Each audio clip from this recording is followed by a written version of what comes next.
See, what has happened with death is, your experience of death is that somebody is gone. But the experience of that person is, he's exited the body. Tying up the big toes will tighten up the Mooladhara in a certain way, so the body cannot be invaded or attempts to invade the body by that life once again, because that life has not lived with the awareness, knowing that this is not me.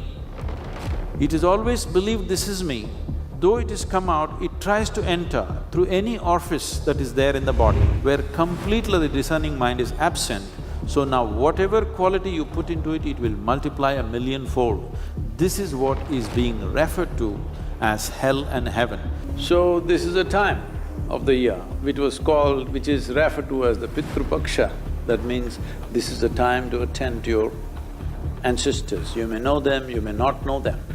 Up to 12 generations of people are usually attended to so that they don't try to live through you.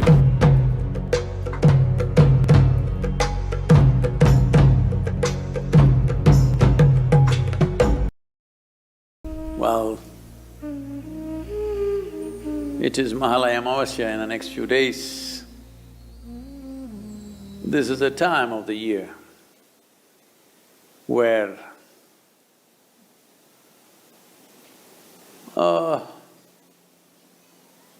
close to the autumnal equinox, this is the time of the year when the earth is most feminine, particularly in the northern hemisphere.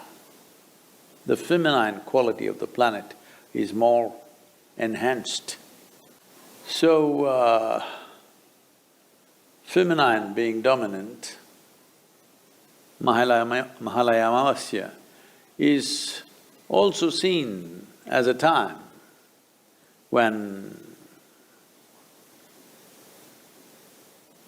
our respects, regards and obeisance be paid to our ancestors.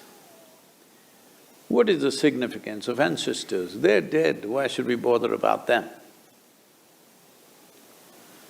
Well, the problem is, who you are right now, in today's world, you constantly being on Google, maybe you think you were delivered by the Google lady. The people that we refer to as your ancestors, they may not necessarily be wandering around, hanging onto the trees, but they're living within you. How much of ancestry stays alive within you? On one level, it enriches your life. On another level, it enslaves your life. We are who we are only because of our forefathers. What they learned, what they knew, their skills, their technologies, their sense of life, we have imbibed all of it knowingly or unknowingly, every one of us. At the same time, if you let them live too strong within you, you won't have a life of your own. Because then, do not underestimate the dead, they will try to live through you. This is why so much care was taken, not in any one culture, across cultures everywhere in the world. Certain things were done when people died, so that they don't try to live through you too strongly. Because if they live through you too strongly, your life is wasted. That is, you will not be a fresh life. You will be sort of a carbon copy of an old life. The very way you sit and stand You may not understand this in the beginning of your life. When you're 18, 20, you thought you're definitely not going to be like your father or your mother, that's the last thing you want to be. You know, I'm talking about the free spirits. But by the time you're 45, you sit like them, you stand like them, you talk like them, you know. Unknowingly, even your body moves like them. So every culture always took care to distance themselves from the dead in so many different ways. In India, we developed elaborate methodologies, chose times when we can do maximum in this direction, so that year on year, we create more and more distance. So this is a time of the year which is referred to as the Pitru Paksha. That means this is a time to attend to your ancestors. You may know them, you may not know them. Up to 12 generations of people are usually attended to so that they don't try to live through you. You distance yourself genetically from them so that this life operates and organizes itself as a fresh life, as a new possibility, that it doesn't become a repetition of the past. So this, we are right now at this time under Mahalaya Amavasya. In the yoga center, I think anywhere between 20 to 25,000 people will do the necessary processes to distance themselves from their ancestors. They may be dead long time ago. How we handle the dead has substantial relevance to one's life. I have said this before, which now going into research mode in some places, because what you observe with life is no more research. You have to observe the lab rats, whether their ancestral behavior has influence on them. Only if it's true for rats, it's true for you. Rat race, you know. Well, even among them, it's been noticed that one experiment, I think this happened in the Emory University, if I'm right, or I could be off in terms of university, some premier American university for sure. They made this small experiment where a bunch of rats were given nice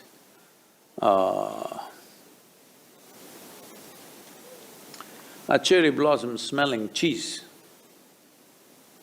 They lapped it up one day. Next day when they came to eat, when they bit into the cheese, they got an electric shock. You know, humans.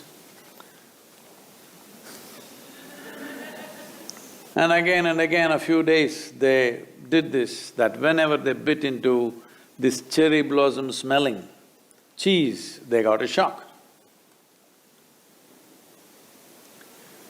7 generations of rats would not go anywhere near cherry blossom smell. They learned their lesson, I'm saying. And these generations did not live together in case they're running a school. And they were separated. So wherever they were, for 7 generations, their learning remained. It's only in the 8th generation it started dissipating. So it is true with rats, it must be true with you. I mean, I'm going by the data.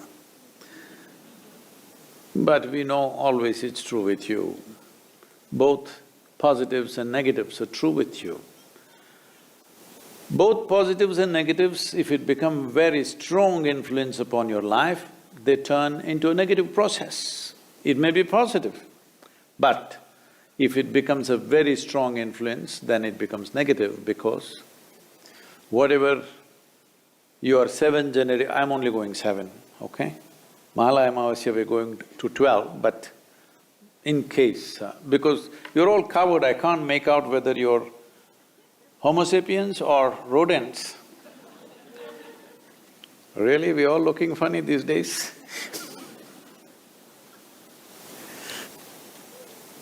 So, generations of people that we have lost, probably we do not know them, we don't know their names, we have not even seen their pictures, but they're living through us.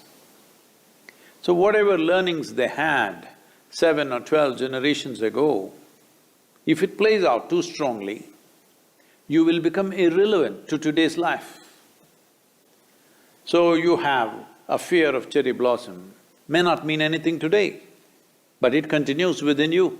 So this complex web of information, which we are today calling as genetic information, karmic information, pranic information, various kinds of things which have built up as a network of information which is functioning in our lives in so many different ways. Some of it has been accessed and researched by scientific modern research. Many, they know it is heading in that direction, but you need funding to come out with results, so it is being postponed. But we know this has influence. Especially societies which don't handle their dead properly. In those societies, the most vulnerable population will be adolescents. From 0 to 8 years of age, children generally have a kind of a protection and an immunity from the ancestors. They be their own thing, but between 8 and 18, the influence of unattended ancestral, for lack of words I'm using, their spirit or their memory plays havoc with adolescents. So a society where adolescents suffer most, it's the best part of your life in many ways, but they suffer most, that society, you must know, has not attended to its dead properly.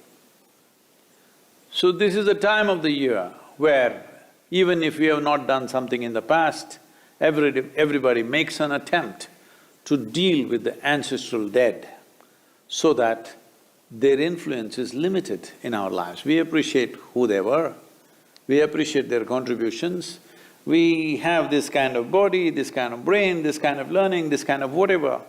In all that they have a role, we appreciate that. At the same time, we want them to stand a little away from us so that we can live our own lives. This is important. Otherwise, their influence will be very, very strong.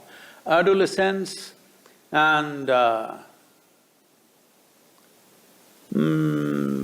post-pregnancy women are most vulnerable for these forces. It is very important. If there are such people in your homes, you must attend to this. Sadhguru, namaskar. I just wanted to know what is the importance of quick shraddha? In the manifestation of life, the physical life, there is… let me separate this. There is life and physical life, for the sake of understanding. The physical life has manifested itself. The physical life energy, which generally is referred to as pran or prana, has 5 basic manifestations. There are 10, but that'll complicate. The 5 basic manifestations. These are called samana, prana, udhana, apana and vyana. When a person is declared, let's say if a doctor is observing and they declare that person at a particular moment that he is dead now, in the next 21 to 24 minutes, samana will start exiting.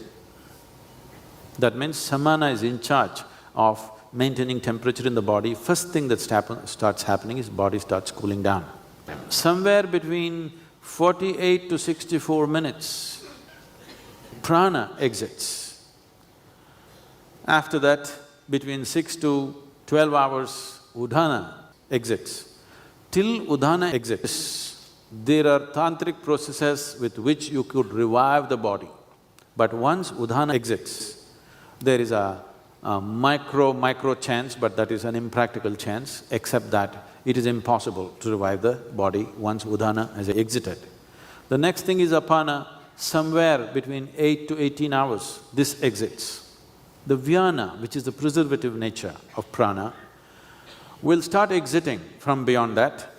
It can continue to exit up to 11 to 14 days if it's a normal death.